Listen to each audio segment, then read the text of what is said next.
ಈ ದಿವಸ ಬೆಂಗಳೂರು ಹಾಲು ಒಕ್ಕೂಟದ ಇಡೀ ಇತಿಹಾಸ 1965ರಲ್ಲಿ ಪ್ರಾರಂಭ ಆದಂತಹ ನಮ್ಮ ಬೆಂಗಳೂರು ಸಹಕಾರಿ ಹಾಲು ಒಕ್ಕೂಟ ಈ ದಿವಸ ನಮ್ಮ ಅಧ್ಯಕ್ಷರಾದ ಸನ್ಮಾನ್ಯ ಡಿ.ಕೆ. ಸುರೇಶ್ ಅಣ್ಣವರ ನೇತೃತ್ವದಲ್ಲಿ ಮೊನ್ನೆ ನಡೆದಂಥ ನಮ್ಮ ಆಡಳಿತ ಮಂಡಳಿ ಸಭೆಯಲ್ಲಿ ಎಲ್ಲ ನಿರ್ದೇಶಕರು ಒಕ್ಕೋಲಿನಿಂದ ಅವ್ರಿಗೆ ಹೇಳಲಾಗಿ ಸುಮಾರು 19 ಕೋಟಿ ನಷ್ಟನ ಕಳೆದು ಏನು ಈಗ ಮಾರ್ಚ್ 31ನೇ ತಾರೀಕಷ್ಟಲ್ಲಿ ಸುಮಾರು ಅಂದಾಜು 64 ಕೋಟಿ ಆದಾಯ ಗಳಿಸಿರುವಂಥದ್ದು.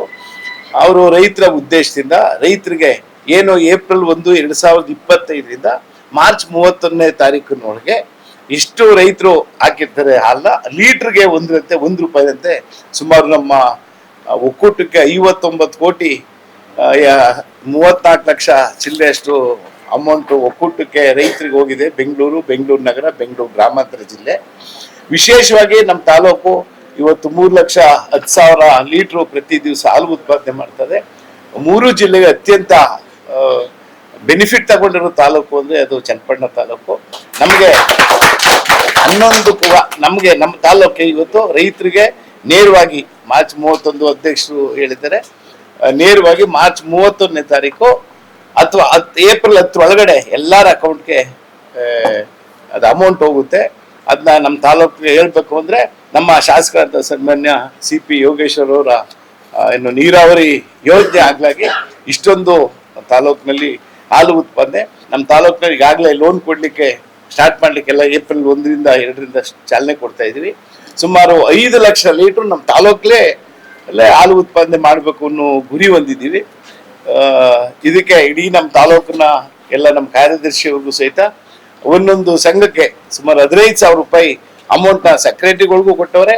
ಅದಲ್ಲದೆ ಕಾಂಟ್ರಾಕ್ಟ್ ಲೇಬರ್ ಏನ್ ಕೆಲಸ ಮಾಡ್ತಾರೆ ಒಕ್ಕೂಟದಲ್ಲಿ 1,800 ಜನ, ಅವ್ರಿಗೂ ತಲಾ 5,000 ರೂಪಾಯಿ ನಂಗೆ ಕೊಟ್ಟು, ನಮ್ಮ ಅಧಿಕಾರಿಗಳು ಏನು ಒಕ್ಕೂಟದಲ್ಲಿ ಪರ್ಮನೆಂಟ್ ಅಧಿಕಾರಿ ಇದ್ದಾರೆ ಅವ್ರಿಗೆ 3 DA ಮಾಡಿ ಅದು ಒಂದು 5 ಕೋಟಿ ಕೊಟ್ಟು ಒಟ್ಟಿಗೆ ಸುಮಾರು 70 ಕೋಟಿಯಷ್ಟು ಹಣನ ಇವತ್ತು ಇಡೀ ಆದಾಯ ಬಂದದನ್ನ ಇಡೀ ಒಕ್ಕೂಟದ ಅಧಿಕಾರಿಗಳಿಗೆ, ಕಾರ್ಯದರ್ಶಿಗಳಿಗೆ ಮತ್ತೆ ಕಾಂಟ್ರಾಕ್ಟ್ ಲೇಬರ್ಗೆ ಎಲ್ಲರೂ ಹಂಚಿದ್ದಾರೆ. 17,53,360 ರೂಪಾಯಿ ಅಂದಾಜು 31ನೇ ತಾರೀಕು ಅಷ್ಟರಲ್ಲಿ ಅಮೌಂಟ್ ಬರ್ತಾ ಇದೆ. ಹಾಲು ಉತ್ಪಾದಕರ ಏನು ಬಮೂಲಿದೆ, ಲಾಭನೇ ಇಲ್ಲ, ಯಾವಾಗಲೂ ನಷ್ಟದಲ್ಲೇ ಇರ್ತದೆ ಅಂತ ಅನ್ನೋದನ್ನ ಪ್ರತಿ ಸಾರಿನೂ ಕೂಡ ನಾವು ಪ್ರತಿ ವರ್ಷನೂ ಕೂಡ ಕೇಳ್ಕೊತಾ ಬರ್ತಾ ಇದ್ವಿ. ಸುಮಾರು 19 ಕೋಟಿ ನಷ್ಟದಲ್ಲಿರ್ತಕ್ಕಂಥ ಒಂದು ಸಂಸ್ಥೆಯನ್ನ ಸುಮಾರು 8-9 ತಿಂಗಳ 8ರಿಂದ 9 ತಿಂಗಳ ಈ ಆಡಳಿತ ಮಂಡಳಿ ಅಧಿಕಾರ ತಗೊಂಡು ನಮ್ಮ ಡಿ.ಕೆ. ಸುರೇಶ್ ಅವರ ನೇತೃತ್ವದಲ್ಲಿ ಸುಮಾರು 65 ಕೋಟಿಯಷ್ಟು ಲಾಭವನ್ನ ಮಾಡಿದ್ದಾರೆ. ಆ ಲಾಭವನ್ನ ಅವರೇ ಇಟ್ಕೋಬಹುದಾಗಿತ್ತು. ನಾವು ಕಟ್ಟಡ ಕಟ್ತೀವಿ ಅಥವಾ ಇನ್ನೇನೋ ಮಾಡ್ತೇವೆ, ಇನ್ನೇನೋ ಅಭಿವೃದ್ಧಿ ಮಾಡ್ತೇವೆ ಅಂತೇಳಿ ಅಷ್ಟು ಹಣವನ್ನ ಒಂದಷ್ಟು ಕೊಟ್ಬಿಟ್ಟು ಇಟ್ಕೋಬಹುದಾಗಿತ್ತು. ಆದ್ರೆ ಸನ್ಮಾನ್ಯ ಅಧ್ಯಕ್ಷರು ಮತ್ತು ಆಡಳಿತ ಮಂಡಳಿ ಒಂದು ಅಭೂತಪೂರ್ವವಾದ ಒಂದು ನಿರ್ಧಾರವನ್ನು ತಗೊಂಡು ಏನ್ ಲಾಭ ಬಂದಿತ್ತು ಆ ಲಾಭವನ್ನ ಅಲ್ಲಿ ಕೆಲಸ ಮಾಡ್ತಕ್ಕಂಥ ಎಲ್ಲ ಸಿಬ್ಬಂದಿಗಳಿಗೆ ಜೊತೆಗೆ ಹಾಲು ಉತ್ಪಾದನೆ ಮಾಡ್ತಕ್ಕಂಥ ರೈತರಿಗೆ ಕೂಡ ಏನ್ ಹಂಚಿದಾರಲ್ಲ, ಇದೊಂದು ಇತಿಹಾಸ ಮತ್ತು ಇದೊಂದು ಮಾದರಿ. 1965ರಿಂದನೂ ಇದುವರೆಗೂ ರೈತರಿಗೆ ಈ ರೀತಿ 1 ವರ್ಷದ ಹಣನ 1 ರೂಪಾಯಿ ನಂಗೆ ಲಾಭವನ್ನ ಹಂಚಿಕೆ ಮಾಡ್ಲೇ ಇಲ್ಲ. ಹಿಂದೆಲ್ಲ ಏನ್ ಮಾಡ್ತಾ ಇತ್ತು, ಹಾಲು ಜಾಸ್ತಿ ಹಸಿದಲ್ಲಿ 2 ರೂಪಾಯಿ ಕಡಿಮೆ ಮಾಡ್ತಿದ್ರು. ನಮ್ಮ ಅಧ್ಯಕ್ಷರು ಬಂದ ತಕ್ಷಣ ಎಲ್ಲರೂ ಹೇಳಿದ್ರು, ನಮ್ಮ ಅಧಿಕಾರಿಗಳು, ಸರ್ 2 ರೂಪಾಯಿ ಕಡಿಮೆ ಮಾಡಿ ಅಂತ. ಅಧ್ಯಕ್ಷರು ಅದು ಒಪ್ಪಲಿಲ್ಲ. ನಾನು ಇವಾಗ ತಾನೇ ಅಧ್ಯಕ್ಷ ಆಗಿದ್ದೀನಿ, ನಾನು 2 ರೂಪಾಯಿ ಕಮ್ಮಿ ಮಾಡಿದ್ರೆ ರೈತರಿಗೆ ನಷ್ಟ ಆದಂಗ ಆಗತ್ತೆ ಅಂತೇಳಿ 2 ರೂಪಾಯಿ ಕಡಿಮೆ ಮಾಡ್ಲಿಲ್ಲ. ಮಾಡಿದ್ರು ಸಹಿತ ಈ ಮಟ್ಟದಲ್ಲಿ ಆದಾಯ ಬರ್ಬೇಕಾದ್ರೆ ಅವರ ಬುದ್ಧಿವಂತಿಕೆ, ಸೋರಿಕೆನ ತಡೆಗಟ್ಟದ್ದು ಮೊದಲನೇದಾಗಿ. ಹಿಂದೆ ಇದ್ದಂತ ಏನು ಆಡಳಿತ ಮಂದಿ ಹಿಂದೆ ಇದ್ವು, ಅಷ್ಟೊಂದು ಚೆನ್ನಾಗಿ ನಿರ್ಧಾರ ತಗೋಕ್ ಆಯ್ತಿರ್ಲಿಲ್ಲ.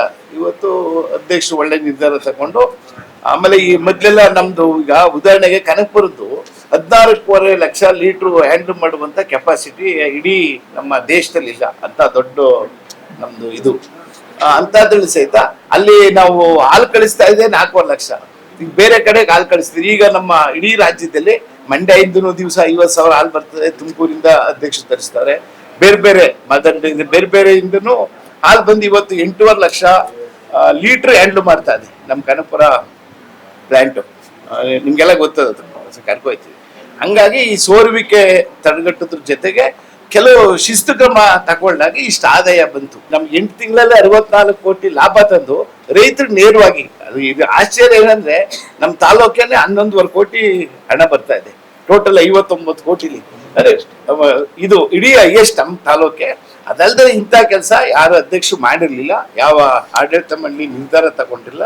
ಅವ್ರು ಅಲ್ಲಿಗೆ ಬರೀ ರೈತರಿಗೆ ಅಲ್ದೇ ಯಾರು ಹಾಲು ಉತ್ಪಾದಕ ಸಹಕಾರ ಸಂಘ ಅವ್ರಿಗೂ ಕೊಟ್ಟಿದ್ದಾರೆ, ಎಂಪ್ಲಾಯೀಸ್ಗೂ ಕೊಟ್ಟರು.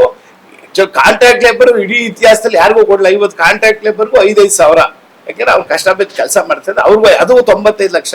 ಕರುನಾಡು ಟೈಮ್ಸ್ ಚಾನೆಲ್ನಲ್ಲಿ ಸುದ್ದಿ ಮತ್ತು ಜಾಹೀರಾತು ನೀಡಲು ಈ ನಂಬರ್ಗೆ ಕರೆ ಮಾಡಿ.